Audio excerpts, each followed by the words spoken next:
kunci bahagia.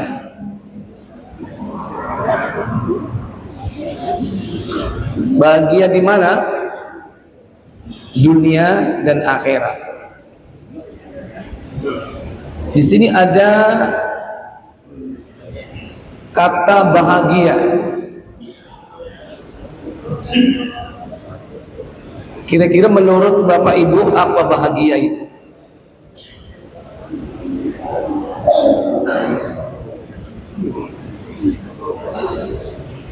Kalau dalam bahasa Inggrisnya apa? Happiness. Ya. Kebahagiaan. Bahagia banyak definisi dari kata tersebut. Kalau orang Jawa bilang apa bahagia? Hah? Bagio, iya. Atau ada yang bilang rahayu.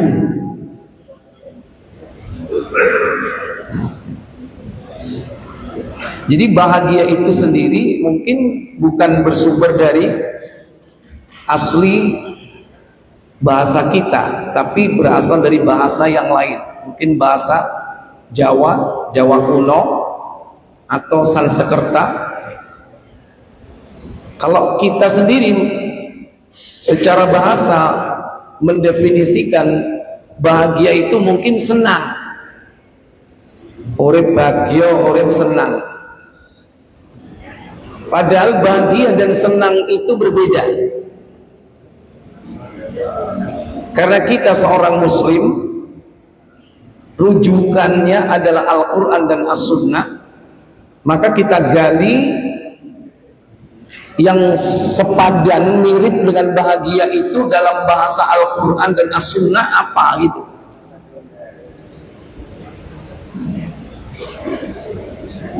Di dalam Sunnah, hadis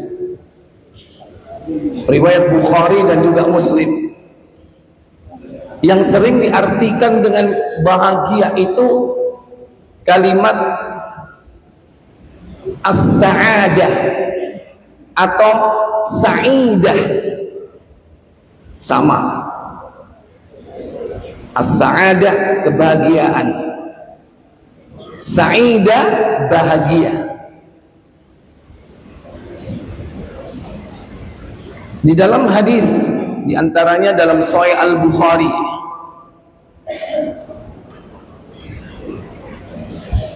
nomor 2135. Afwan, ini Tirmidzi ya, insyaallah ya.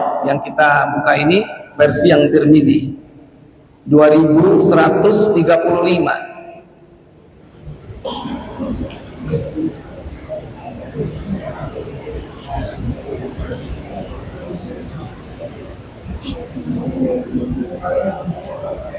Silakan.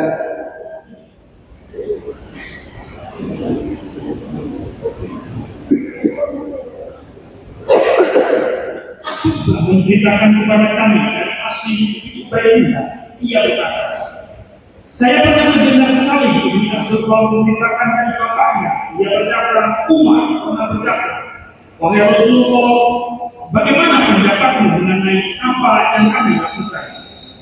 Apakah merupakan hal yang baru atau telah ditetapkan? Dia menjawab, telah ditetapkan oleh Ibnu Khattab. Semua telah ditetapkan.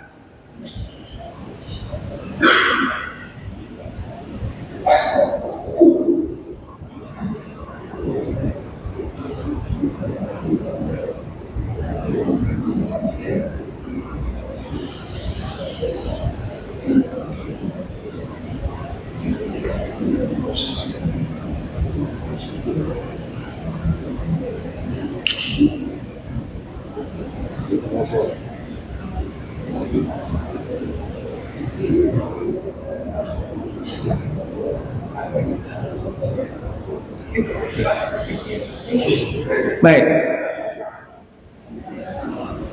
Ketika Rasul Shallallahu Alaihi Wasallam ditanya, bagaimana pendapatmu wahai Rasul mengenai apa yang kami lakukan, apakah merupakan hal yang baru atau telah ditetapkan sebelumnya? Maka Nabi menjawab apa? Telah ditetapkan, wahai Ibnul Khattab. Terus? Namun segala sesuatunya akan dipermudah. Ya. Kullun muyassarun lima khuliqalah. Namun segala sesuatunya itu dipermudah. Kemudian apa kata beliau? Orang yang telah ditetapkan sebagai kelompok orang-orang yang bahagia, maka dia akan melakukan amal perbuatan yang dapat mengantarkannya pada kebahagiaan.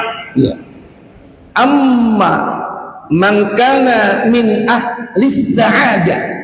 Adapun orang yang ditetapkan oleh Allah sebagai ahlus sa'adah, orang yang bahagia.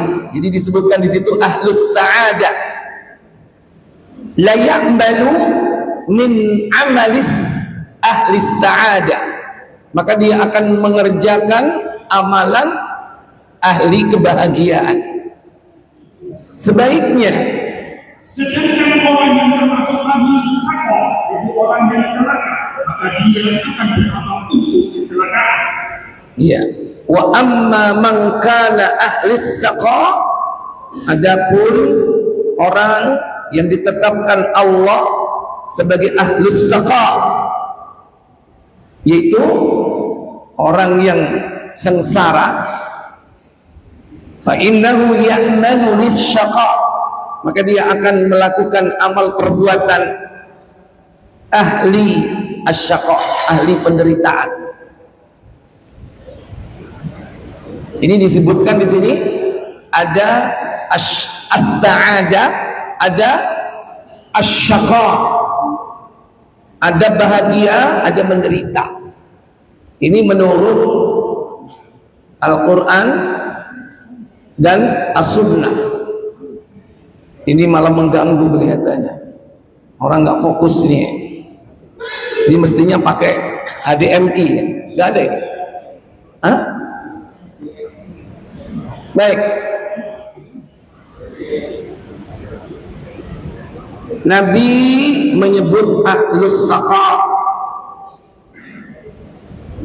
Yang kedua, di dalam literatur Al-Quran, bahagia itu disebut pertama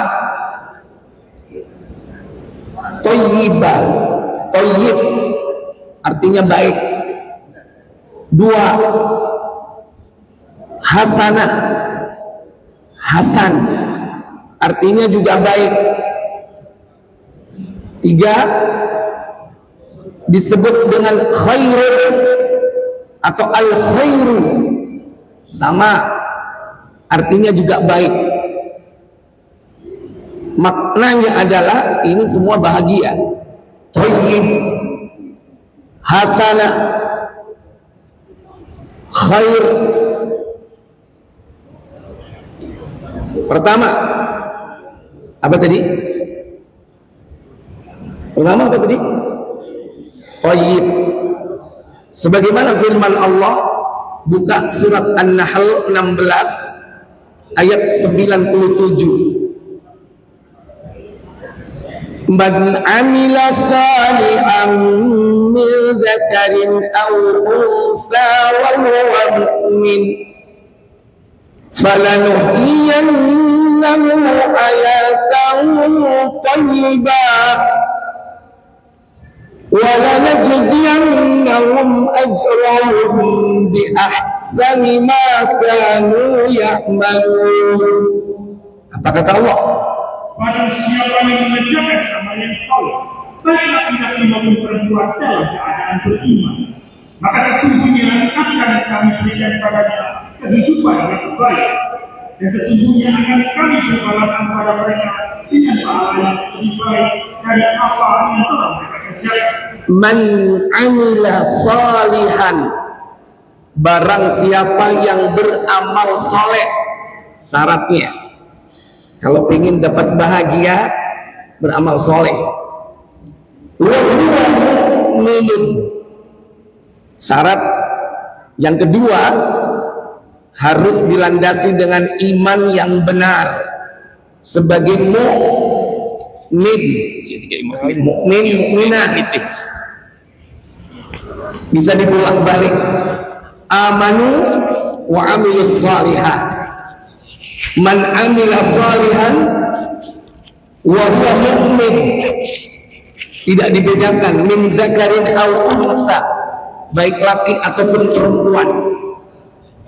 Apa janji Allah dalam kehidupan dunia ini? Falanuhyiyannahu hayatan thayyibah, maka kami akan berikan mereka kebahagiaan di dunia, hayatan thayyibah, kehidupan yang baik di dunia.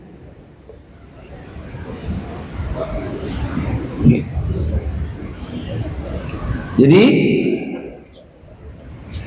itu janji Allah di dunia, disebut dengan apa? Kebahagiaan, hayatan thayyibah, kehidupan yang baik.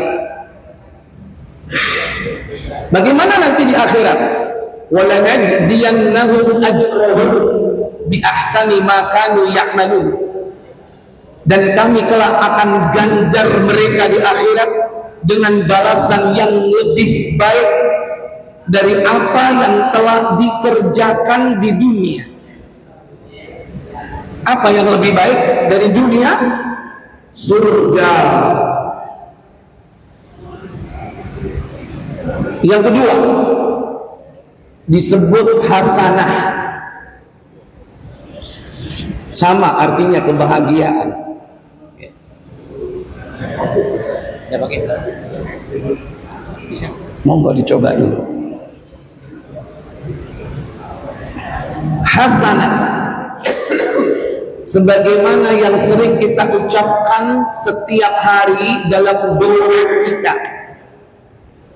Rabbana atina fid dunya hasanah wa fil akhirati hasanah wa qina adzabannar,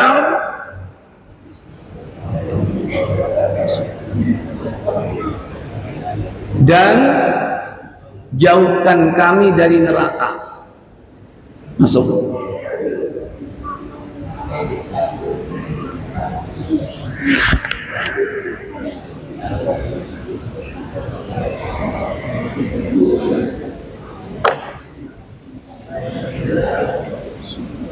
Yang minta HDMI itu yang ini.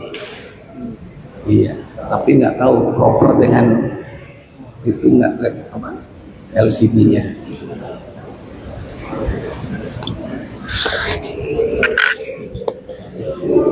Baik.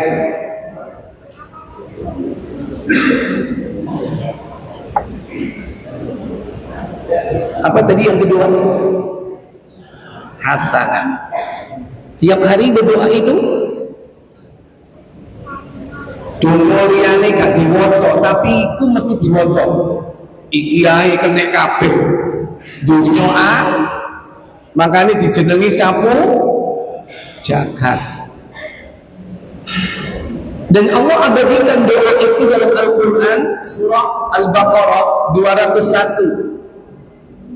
وَمِنْهُمْ مَنْ يَقُولُ رَبَّنَا آتِنَا فِي الدُّنْيَا حَسَنَةً رَبَّنَا آتِنَا فِي الدُّنْيَا حَسَنَةً وَفِي الْآخِرَةِ حَسَنَةً وَقِنَا عَذَابَ النَّارِ. Apa kata Allah? Dan di antara mereka ada orang yang berdoa, ya Rabb kami, berilah kami kebaikan di dunia dan kebaikan di akhirat, dan peliharalah kami dari siksa neraka.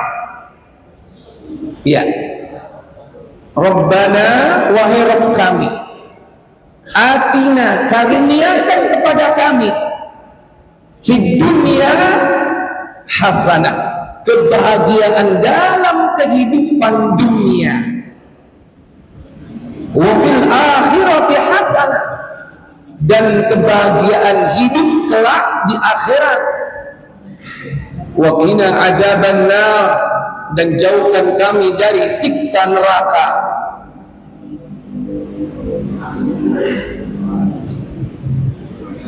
Doa yang kita ucapkan ini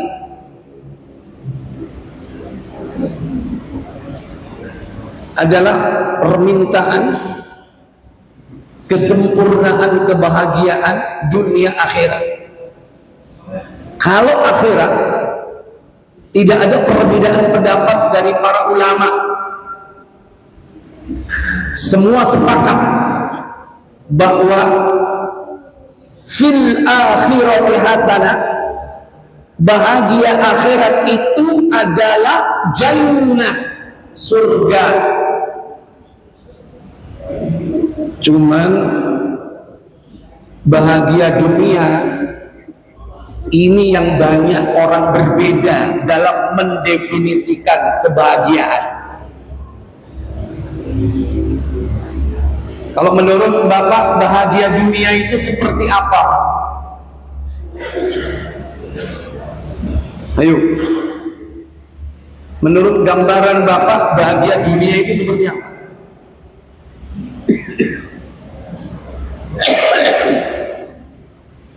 Uruno jawaban rek. Nek sampai meneng sampai isya yo meneng. Apa menurut antum bahagia di dunia? Seperti yang sering kita ucapkan itu tiap hari. Orang dikatakan bahagia itu kalau begini, begitu, begini, begitu. Contoh ayo satu.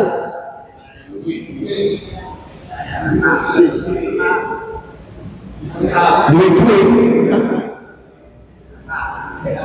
banyak harta, dua, punya tahta, betul? Betul. Harta, tahta, mari ngomong. Mulai.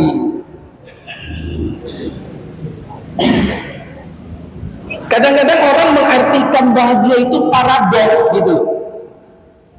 Kalau tidak atas bawah, begitu.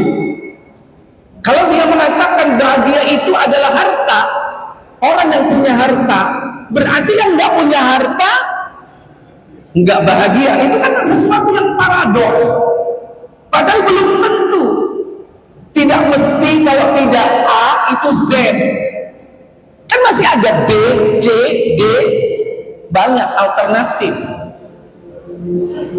Kalau ada orang mendefinisikan bahagia itu adalah sehat, berarti kalau tidak sehat apa? Sakit. Berarti kalau sakit tidak bahagia. Belum tentu.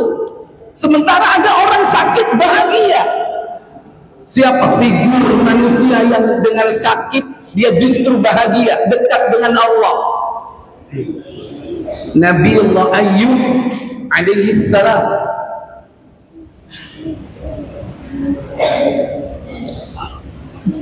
Jadi banyak orang-orang mengartikan makna bahagia.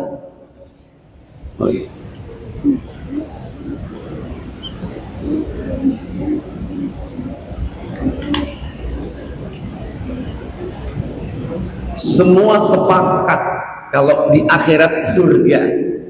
Tapi bagaimana dengan dunia? Nah,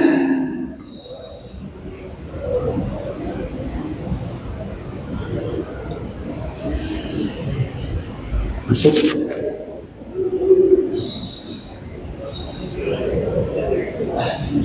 Ya, kemudian stabil.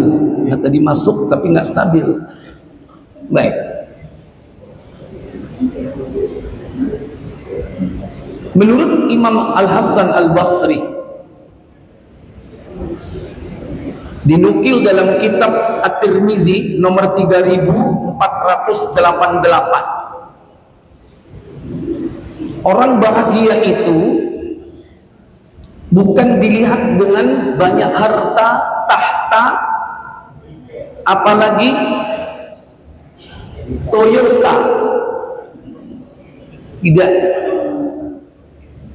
Karena itu kesenangan dunia. Disebutkan dalam surat Ali Imran, zuyyina linnasi hubbus syahawat minan nisa, wanita, wal banin tahta, wal qanatil muqantarati minadh dhahabi wal fiddah, harta, wal khairil musawwamah, kuda pilihan Toyota, wal an'am wal harth. Apabila orang punya ini, orang dikatakan bahagia. Padahal Allah katakan dari mata'ul hayatud dunia, itu kesenangan hidup di dunia. Kesenangan mata. Maka kadang orang menganggap bahwa senang itu bahagia. Belum tentu. Kalau bahasa Al-Quran dan As-Sunnah, senang itu farhan. Makanya tidak disebutkan orang yang bahagia itu dengan kata-kata farhan, enggak. Itu senang. Karena banyak orang senang tapi tidak bahagia. Banyak harta, punya tahta, tapi mereka apa? Hanya senang, farhan, tapi tidak thayyibah, tidak hasanah, tidak khair, tidak itu semua. Karena ternyata kunci untuk meraih thayyib, hasan, khair itu bukan harta tahta dan yang lainnya dari kenikmatan dunia ini. Baik, silakan buka Tirmidzi 3488. Harun ibni Abdullah al-Basar menceritakan kepada kami, Rawh ibni Ubadah menceritakan kepada kami dari Hisham ibni Hasan dari Al-Hasan tentang firman Allah, Quran surat Al-Baqarah 201. Wahai Rabb kami, berikanlah kepada kami kebaikan di dunia dan kebaikan di akhirat. Kebaikan di dunia apa itu? Al-Hasan berkata, kebaikan di dunia adalah ilmu dan ibadah. Sedangkan kebaikan di akhirat adalah surga. Ini ternyata bahagia dunia itu kuncinya ada dua. Bukan harta, bukan tahta, bukan wanita, bukan tata selanjutnya, tapi dua kunci bahagia itu apa? Al-ilmu wal ibadah. Ilmu dan ibadah. Ilmu yang dimaksud di sini ilmu apa? Ilmu syar'i.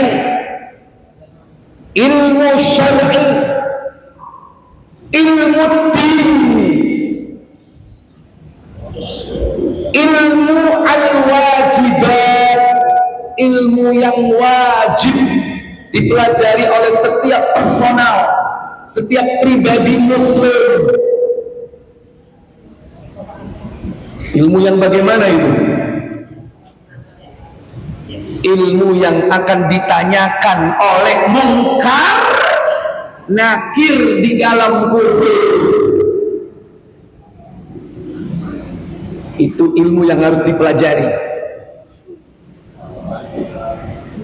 Malaikat mungkar nakir tidak akan bertanya tentang ilmu matematikamu, biologimu, kimiamu, teknikmu, sipilmu, hukummu, kedokteranmu, ekonomimu, accountingmu. Nggak tanya semua itu. Mungkar nakir pasti akan menanyai siapapun yang masuk dalam kubur. Pertanyaannya cuma 3 perkara: tentang Allah, tentang Rasulullah, tentang din agama. Malaikat gak akan tanya ilmu yang lain. Ilmu kulinermu, kon biar sekolah pengen jadi chef, sekolah pengen jadi barista, nggak akan ditanya. Bagaimana pertanyaan mungkar nakir? Buka Abu Dawud 4753, kita buka Abu Dawud.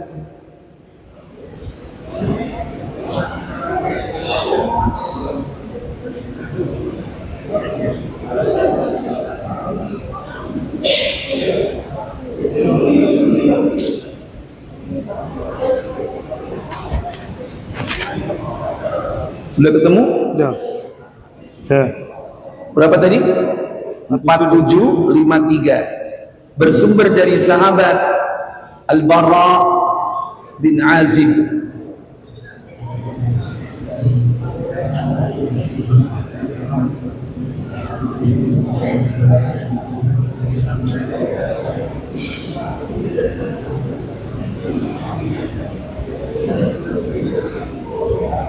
Silakan baca.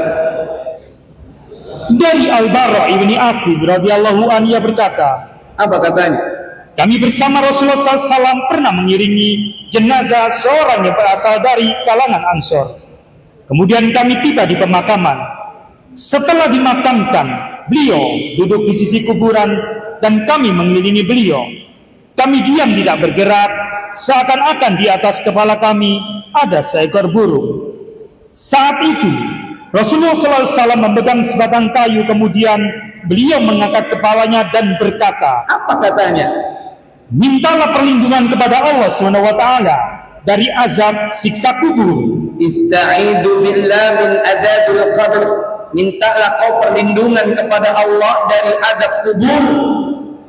Diucapkan berapa kali oleh beliau? Rasulullah mengulangi pernyataannya hingga 3 kali. Kemudian Ketika mayit mendengar suara sandal orang-orang yang meninggalkan area pemakaman, ia akan ditanya, apa katanya? siapakah Rabbmu? Man rabbuka? Apa agamamu? Wa ma dinuka? Dan siapakah nabimu? Wa ma nabiyyuk? Wa man nabiyyuk? Ini Pak pertanyaannya Pak. Pertanyaan mudah, jawabannya juga mudah. Tapi nanti apakah antum pasti bisa jawab? Halo? Siapa yang bisa menjamin dirinya nanti bisa jawab pertanyaan ini? Ngaco pakai hadiah. Aku main duit aku alur.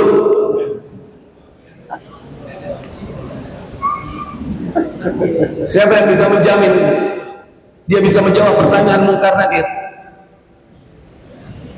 Ini orang mukmin, orang kafir, orang munafik, semua ditanya tentang ini. Besar kecil, tua muda akan ditanya. Dalam riwayat yang lain, lanjut. Dalam riwayat yang lain disebutkan dengan redaksi, datanglah 2 malaikat dengan mendudukkannya. Ya, datanglah 2 malaikat. Siapa dia? Mungkar, nakir, mendudukkan mayit. Kemudian keduanya bertanya, siapakah Rabbmu? Man rabbuka? Maka orang mukmin akan menjawab, ia menjawab, Rabbku adalah Allah. Rabbi Allah. Rabbku adalah Allah. Ini yang menjawab berdasarkan kecerdasan intelektual, kecerdasan emosional, atau kecerdasan spiritual. Halo? Kalau dasarnya kecerdasan intelektual, siapa yang IQ-nya paling tinggi? Mungkin itu yang bisa jawab, karena mereka hafal. Sopo? Bukan berdasarkan IQ atau kecerdasan yang lain, bukan juga atas dasar kecerdasan finansial. Konkuyen pointer golek doyo, pinter golek duit. Ketika ditanya man rabbuka, apakah bisa jawab? Ada kecerdasan spiritual. Baik. Bagaimana wujudnya nanti? Dari mana dia dapatkan kecerdasan itu? Pertanyaan kedua. Lanjut. Kemudian keduanya bertanya lagi, apa agamamu? Wa ma dinuk? Apa jawab orang mukmin? Ia menjawab, agamaku Islam. Dinil Islamu, agamaku Islam. Tementah. Wong Islam biyen salate bolong. Bisa jawab enggak? Islam ada rukunnya dikerjakan atau tidak? Syahadatnya udah bener enggak? Salatnya udah bener enggak? Bukan kecerdasan IQ sehingga kau mampu menjawab itu. Yang ketiga, Kemudian ditanya lagi, siapakah laki-laki yang diutus kepadamu? man bu'itsa fikum, siapa lelaki yang diutus kepadamu? Siapa laki-laki yang diutus kepadamu? Apa jawaban orang mukmin? Ia menjawab, dia adalah Rasulullah. Wa Rasulullah sallallahu alaihi wasallam. Apa? Berhenti pertanyaannya? Belum. Masih lanjut. Ternyata ada lagi pertanyaan malaikat. Apa itu? Ditanya lagi, apa yang kamu ketahui? Wa ma yudrik. Dari mana kau tahu tentang dia? Apa yang kau ketahui tentang Muhammad sallallahu alaihi wasallam? Ia menjawab, Apa jawabnya? aku membaca kitabullah. Aku mengimaninya dan membenarkannya. Qara'tu kitab Allah. Aku membaca kitab Allah. Amantu bih. Aku mengimaninya. Wa sadaqtu bih. Dan aku membenarkan isinya. Bukan hanya membaca, melafazkan huruf-hurufnya, tapi tasdik, membenarkan isinya dengan mengamalkannya. Itu konsekuensi dari membaca. Lalu piyen urip nang dunya males maca Quran, mocoi males apalagi mengamalkan isinya. Kadang-kadang diwaca rajin tapi isinya tidak diamalkan. Al-Quran khatam bolak-balik, wala taqrabuz zina, janganlah kau dekati zina, tapi bendino gendaan. Ono enggak kayak ngono? Sing diwaca bertentangan ambek sing dilakoni. Ono enggak? Ada? Ndi wonge?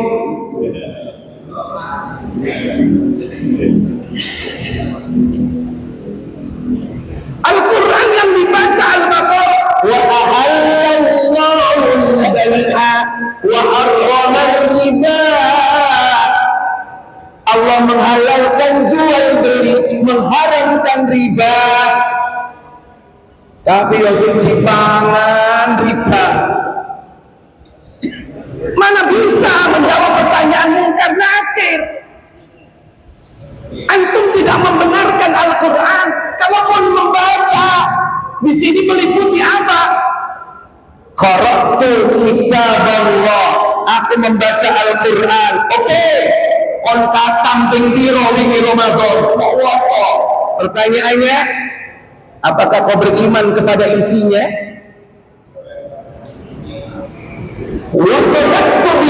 Aku membenarkan isinya. Apakah kau tasdik? Tasdik itu konsekuensinya mengamalkan. Jadi bukan kecerdasan IQ, tapi kecerdasan spiritualnya. Mulai dari memahami aspek teori kognitif, oke. Tapi itu tidak cukup kognitif. Bagaimana kau bersikap terhadap isi Al-Quran itu? Tapi kau sudah amalkan dalam bentuk perilaku atau tidak? Nah ini. Dan semua orang yang meninggal dunia akan ditanya tentang ini. Inilah ilmu wajib yang harus dipelajari dan dipersiapkan sebelum kita mati. Ilmu yang kau habiskan duit untuk menuntut ilmu itu, kau habiskan waktu untuk menuntut ilmu itu, di antara ilmu-ilmu dunia, walaupun itu boleh kau cari, tidak pernah akan ditanya. Malaikat Mungkar Nakir tidak akan pernah bertanya tentang itu.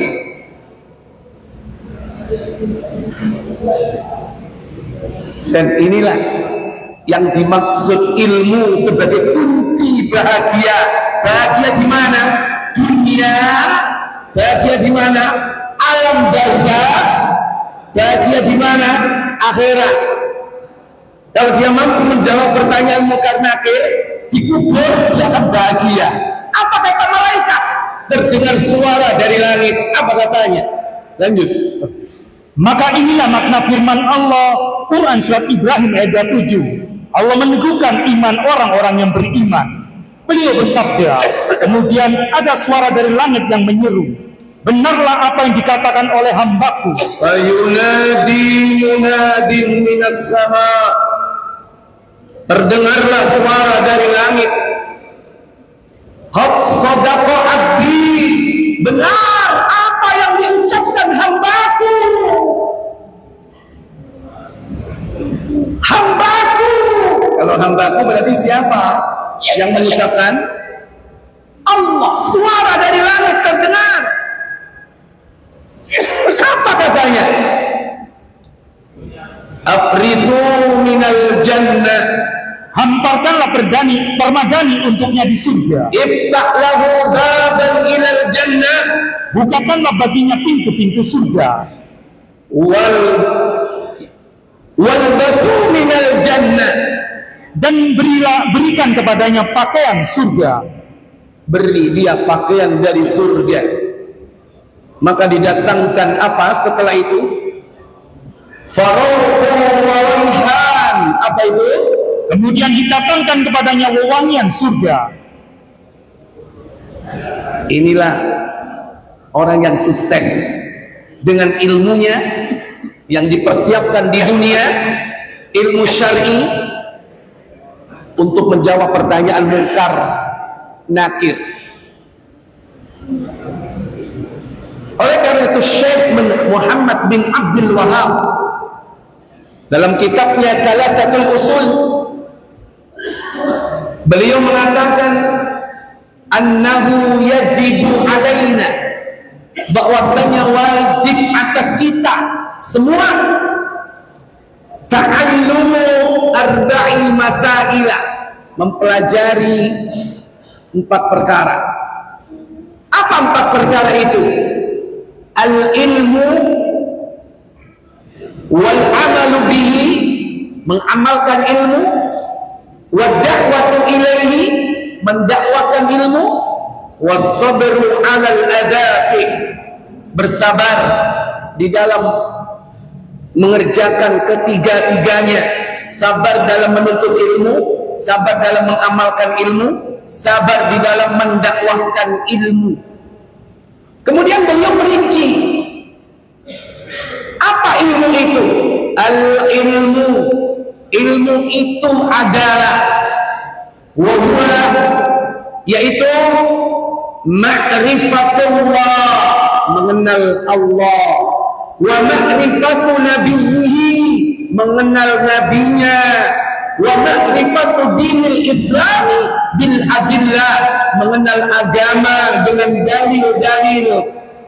3 ruang lingkup ilmu inilah ilmu wajib, relevan dengan apa yang ditanyakan Mungkar Nakir, relevan dengan ikrar kita tiap hari, karena tiap hari kita berikrar, raditu billahi rabba wa bil islami dina wa bi Muhammadin sallallahu alaihi wasallam nabiyya. Habis subuh 3 kali, habis asar 3 kali, mendengar azan cuman susunannya dibalik. Ketika mendengarkan asyhadu anna Muhammadar Rasulullah, kita ucapkan raditu billahi robba wa bi Muhammadin sallallahu alaihi wasallam nabiyya wa bil islami dina. Di balik susunannya ikrar tiap hari, bukan hanya zikir, itu afirmasi kita bahwa kita dalam hidup itu harus mempelajari 3 ilmu ini. Sekalipun kau sibuk mempelajari ilmu dunia, silakan, jangan lupakan bagianmu di dunia, tapi jangan lupakan kewajibanmu mempersiapkan diri untuk menjawab pertanyaan mungkar nakir. Kita sudah ikrar, aku rela Allah sebagai Rabbku, berarti harus belajar ilmu tentang Allah, rububiyahnya, uluhiyahnya, asma, nama-namanya, wasifat, sifat-sifatnya harus paham supaya tidak digiring ke aliran sesat gara-gara tidak memahami itu. Tidak paham rububiyah Allah, tidak paham uluhiyah Allah, tidak paham asma dan sifat Allah, dikirim ke aliran sesat Jahmiyah, Asy'ariyah, Sufiyah, Murji'ah, gara-gara paham salah tentang sifat-sifat Allah, tentang Allah. Wa bil islami dina, kita ikrar dan aku rela Islam sebagai agama untukku. Berarti kita ikrar tiap hari untuk apa? Belajar agama. Di tengah kesibukan kita mencari dunia, baik dalam masa belajar atau masa bekerja, jangan lupakan untuk belajar agama, karena kita sudah ikrar. Dan agama itu ada tingkatannya. Al-Islam, Al-Iman, Al-Ihsan. Masing-masing tingkatan ini memiliki rukun-rukun yang harus dipahami. Basic Al-Islam ada 5 rukunnya. Intermediate Iman ada 6 rukunnya. Advance tertinggi apa? Al-Ihsan ada 1 rukunnya. Pelajari. Demikian pula mengenal Nabi kita. Tidak cukup hanya sejarahnya saja, harus mengenal pola pikir Nabi, mengenal bahasa tubuh Nabi, mengenal raut muka Nabi, mengenal fisiknya Nabi, mengenal pola pikirnya Nabi, mengenal mindsetnya Nabi, mengenal perbuatannya Nabi, harus dikenal. Dan itu sudah digelar oleh beliau melalui para sahabat, lengkap. Itulah ikrar kita, dan itulah Bapak Ibu saudara-saudara sekalian kunci bahagia. Sudah ada ngono kok menengahi terus ket mau ayo sedang adzan, mari kamu dilanjut no titik, monggo adzan dulu.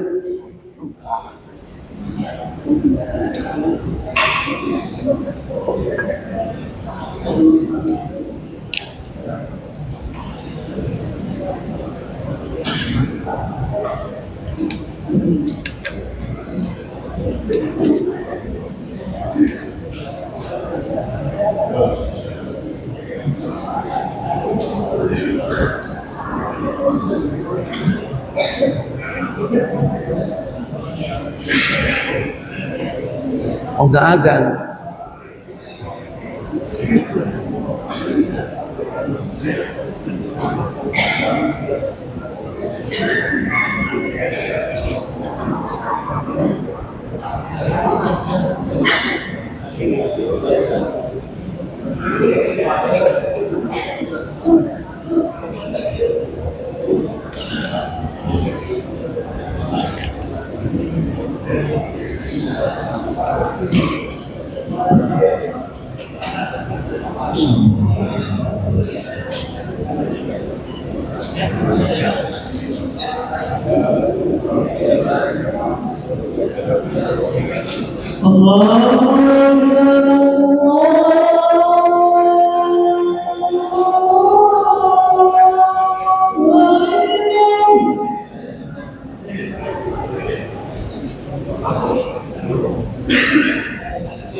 Allah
Baik Bapak Ibu, saudara-saudara sekalian, ini teman-teman yang bawa kertas blue point ini tugas kampus atau ikuti pengajian ini?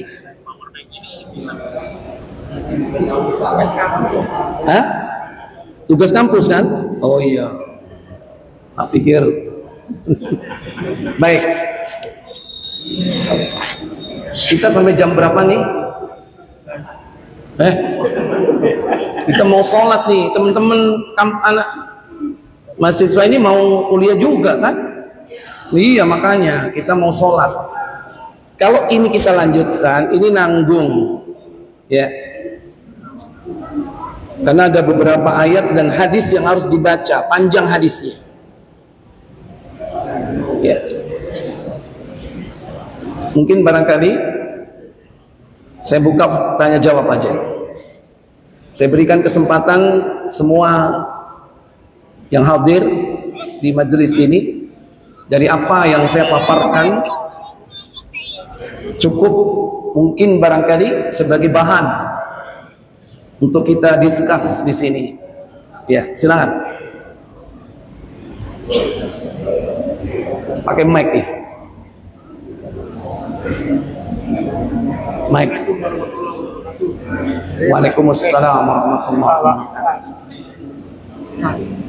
Tadi sampaikan bahwasanya untuk ilmu tadi yang sabar dan sebagainya itu ada. Iya, silakan nih. Biar didengar yang lain, Pak. Menuntut ilmu terus. Jadi untuk ilmu belajar kriteria 3 kriteria. Itu mau dijelaskan secara jelas tapi lambat. Terima kasih. Iya.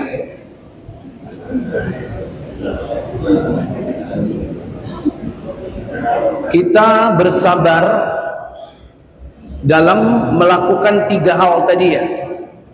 Kan 4 ya. Ilmu, mengamalkan ilmu, mendakwahkan ilmu, dan sabar menghadapi segala ujian yang kita hadapi dalam menuntut ilmu, dalam mengamalkan ilmu, dalam mendakwahkan ilmu. Mulai dari yang paling pertama, bersabar dalam menuntut ilmu. Menuntut ilmu itu butuh kesabaran atau tidak? Halo? Butuh kesabaran. Kadang kita sudah datang, ustadznya belum datang. Sabar nggak ditunggu? Sabar. Kadang kita datang nggak ada, nggak datang. Tadi belum datang, tetap datang tapi terlambat. Kemudian nggak datang. Sabar. Kemudian sabar lagi apa? Mendengarkan, menulis. Ingat, ilmu itu diikat. Diikat dengan cara apa? Ditulis. Itu adab menuntut ilmu itu begitu. Sekarang kan gampang sekarang dengan teknologi. Antum bisa rekam, nanti jadikan skrip juga bisa kan? Melalui aplikasi. Mudah sekarang. Atau antum manual menulis. Langsung ingat, langsung merekam dengan psikomotor kita. Silakan. Dan itu butuh kesabaran. Sabar, kadang materi diulang-ulang. Ustadz kemarin ini lagi. Ini lagi. Pertanyaannya, antum sudah amalkan belum? Belum. Nah itu. Hakikat ilmu itu adalah apa yang sudah kita amalkan. Itulah ilmu. Kalau hanya sekedar diketahui, belum dikatakan ilmu yang sebenarnya. Kalau kita sudah tahu, kita amalkan, dan itulah ilmu. Dan mengamalkannya pun butuh kesabaran, Bapak Ibu saudara sekalian. Kadang kita ini tahu banyak tentang sesuatu, tapi kita nggak mengamalkan. Contoh yang sederhana, zikir doa. Kita tahu zikir doa, zikir ba'da sholat, zikir sobahan wa masaan, zikir pagi petang, zikir setelah sholat. Kita tahu zikir itu, hafal. Tapi karena kondisi tertentu kita tinggalkan. Ya kalau udzur sifatnya syar'i. Tapi kadang karena dunia wis dipunteni mbek koncone. Rek, nek wis salam aja suwe-suwe yo. Kok semantek. Sotowe. Begitu salam cing. Itu contoh ilmu yang tidak diamalkan. Tahu, hafal zikirnya, hafal doanya, tapi tidak dibaca. Itu yang paling sederhana.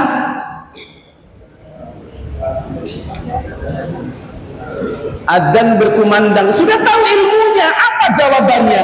Allahu Akbar, Allahu Akbar. Apa jawabannya? Ya kalau pas pengajian seperti ini, ya kan?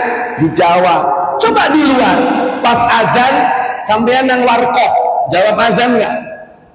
Halo, iki warkopnya duduk masjidnya azan, sampean nang warkop, terus warkopnya suara dangdut, sampean jawab azan apa ngrungokno dangdut? Mengamalkan ilmu itu butuh kesabaran. Mulai dari yang sederhana, ilmu-ilmu itu. Mempelajarinya butuh sabar karena berat, banyak ujiannya. Mengamalkannya butuh sabar, lebih tinggi kebutuhan untuk sabarnya. Apalagi mendakwakan ilmu, tambah harus sabar. Nggak gampang mendakwakan ilmu. Jangan orang jauh, orang dekat kita aja, mungkin kepada istri, mungkin kepada anak-anak, mungkin kepada keluarga besar kita, nggak usah orang lain, butuh sabar. Makanya 4 itu kalau kita sudah laksanakan, semoga itu sarana kita untuk apa? Menjadi hamba Allah yang istiqomah. Karena kita diperintah untuk minta tolong kepada Allah melalui perantara apa? Sabar dan sholat. Kata Allah, buka surat Al-Baqarah ayat yang ke 54 ya. Wasta'inu bis-sabri was-salat wa inna lakabiratun illa 'alal khashi'in. Apa kata Allah? Bukan ayat 45, afwan. Ayat 45. Silakan.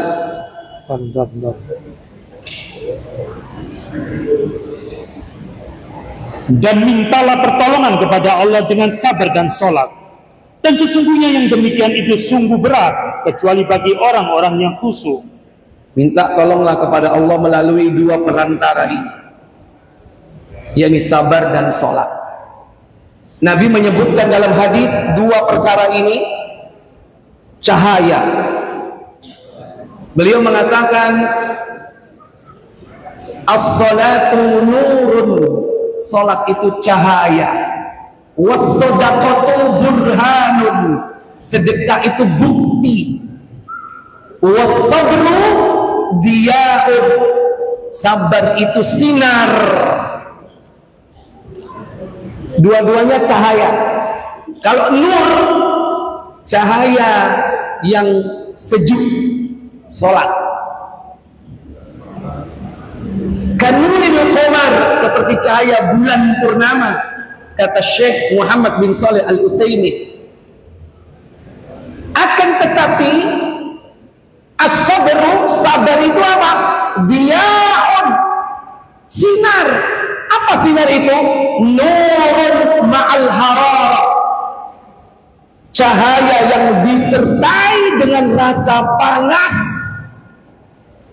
Kalau tadi cahaya bulan purnama sejuk, cahaya yang disertai rasa panas, cahaya apa? Matahari. Itulah sabar. Sabar itu disebut Nabi diya, sinar, yaitu sinar matahari, panas. Mangkane wong sabar iku ngempat. Tapi mau gak mau ya harus dilakukan. Menuntut ilmu sabar, mengamalkan ilmu sabar, grade-nya lebih tinggi. Dan sabar itu ada 3. As-sabru li ta'atillah, sabar dalam taat. Ya ini semua ini sabar dalam taat.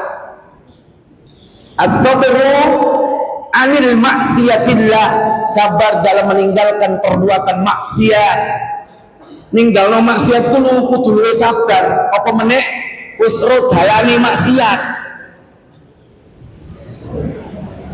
Biyen hobi ngombe homer, tobat, tapi wis ro dalane.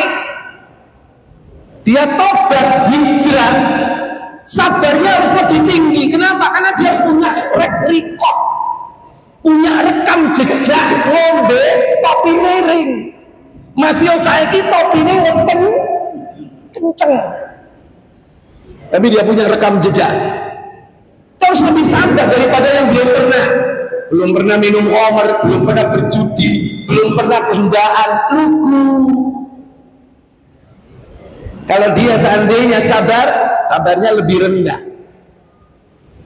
Artinya butuh effortnya lebih sedikit daripada mereka yang hijrah. Dulu kehidupannya kelabu, bahkan hitam kelam. Sabar meninggalkan maksiat. Ada lagi sabar indal musibah, ketika menghadapi musibah. Nah, menghadapi musibah ada 3 tingkatan. Dalam surah Al-Baqarah 177, pertama kemelaratan, kedua penyakit, ketiga peperangan. Wasabirina fil ba'sa'i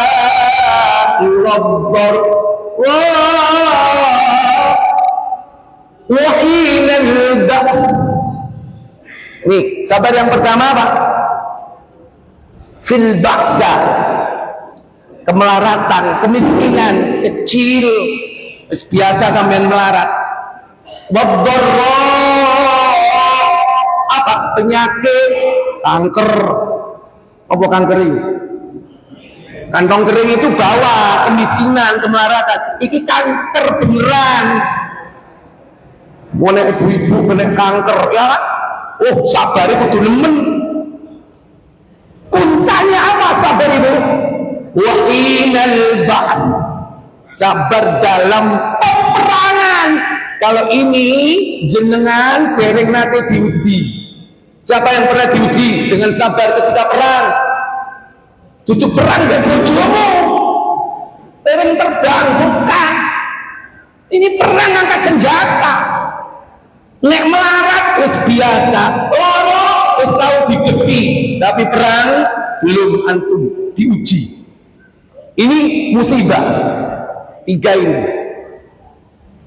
Nah, termasuk di dalamnya menuntut ilmu itu ada sisi bagian li taatillah, dalam rangka taat kepada Allah. Ada juga kalanya ada sisi bagian sabar, apa? Indal musibah, sabar. Contoh, udah ngaji kena musibah, apa? Bensin entek, musibah kan? Ada duit, gak iso tuku. Nek kanggo sepeda motor yo gawe apa? Sepeda ontel. Si kiai nek sementing iso ngaji, aku tak gawe sepeda ontel lain. Sabar. Ternyata sepeda bane rusak, peleknya melentir. Apa? Kalau dia sabar tetap hadir menuntut ilmu, apa? Naik, ada 2 kok naik gojek, apa? Yamshi alal aqdam, melaku. Tapi saat jering melaku telepon koncomu dhisik. Halo, Cak. Apa? Sampai ngaji? Iya. Aku nonton ya. Boleh nggak? Boleh nggak? Sing ditelepon arep nunut, ya kudu sabar. Koncoku rek arep nunut rek. Waduh, aku jane gak apa-apa nunut, cuman aku gak kuat lebuse ambuhe. Kudu sabar ya? Iya. Gak apa-apa ada lo, Cak, sampe arep nunut. Iya, sampe ngadu sosik ya. Sabar ya? Sabar. Baik. Satu lagi pertanyaan, kalau boleh. Silakan. Terakhir. Assalamualaikum warahmatullahi wabarakatuh. Kok gak rumur? Kebahagiaan akhirat itu jangan meninggalkan dunia. Itu seperti pada sifat dunia. Namun banyak juga dari saudara kita yang mengejar akhiratnya dengan meninggalkan dunia. Itu bagaimana? Iya. Baik. Buka surat Al-Qasas, surah yang ke-28, ayat 77. Allah Jalla wa Ala berfirman, "Wabtaghi fima ataka Allahu ad-daral akhirah wa la tansa nasibaka minad dunya wa ahsin kama ahsana Allahu ilaik wa la tabghil fasad fil ardh innallaha la yuhibbul mufsidin." Apa kata Allah? Dan carilah pada apa yang telah dianugerahkan Allah kepadamu, yaitu kebahagiaan negeri akhirat. Ya, jadi posisinya begini. Dan carilah apa di sini? Ini kerjanya, objek yang dicari apa itu?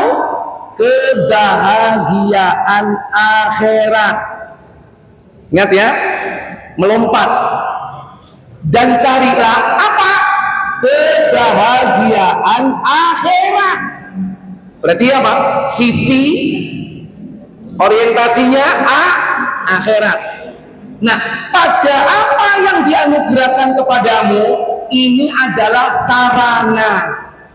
Mata, telinga, mulut, tangan, kaki, termasuk fulus. Itu dengan apa yang telah dianugerahkan kepadamu, carilah akhirat. Kemudian berikutnya, wala tansa nasibaka minad dunya. Apa kata Allah? Dan janganlah kamu melupakan bagianmu dari kenikmatan dunia. Ya, tapi jangan kau lupakan bagianmu dari kenikmatan dunia. Saya tanya, dalam urusan dunia ada nggak orang lupa? Halo, dalam urusan dunia ada nggak orang lupa? Nggak ada orang melupakan nasibnya di dunia. Wong gendeng, maaf, orang gila sekalipun dia nggak akan lupa urusan dunia, walaupun nggak waras akalnya. Kalau dia lapar, cari apa? Makan, walaupun harus korek-korek sampah. Kalau dia haus, dia cari apa? Minum, walaupun dia pergi ke masjid, minum air keran masjid. Saya pernah lihat orang dia minum air keran masjid. Yo gak loro, tapi sampean jajal ngombe banyu keran masjid. Mules nggak sampean? Wong gendeng itu bendino ngombe banyu gak jelas, gak loro. Maaf, nggak ada orang lupa hidup di dunia, itu nggak ada. Orang gila sekalipun dia akan tidak meninggalkan nasibnya di dunia. Apalagi kita Bapak Ibu diberikan skill, diberikan keahlian, diberikan kompetensi, diberikan ilmu, diberikan panca indera, kecerdasan. Masa kalah dengan gendeng? Orang tidak akan melupakan nasibnya di dunia. Tapi pertanyaannya, ada nggak orang yang melupakan hidupnya di akhirat? Halo? Ada nggak orang yang melupakan akhirat? Sebabnya apa? Karena dia terjebak dalam urusan dunia. Nanti akan dibahas pada berikutnya tentang ibadah. Ada orang yang melupakan akhirat. Kenapa? Karena dia terkungkung oleh orientasi kehidupan dunia. Akhiratnya lupa. Tapi kalau orang dia mengutamakan kehidupan akhirat, dia tidak akan lupa dunianya. Kenapa? Karena dalam urusan akhirat ini kita dianjurkan berzakat, kita dianjurkan haji, kita dianjurkan umroh. Budal beopo,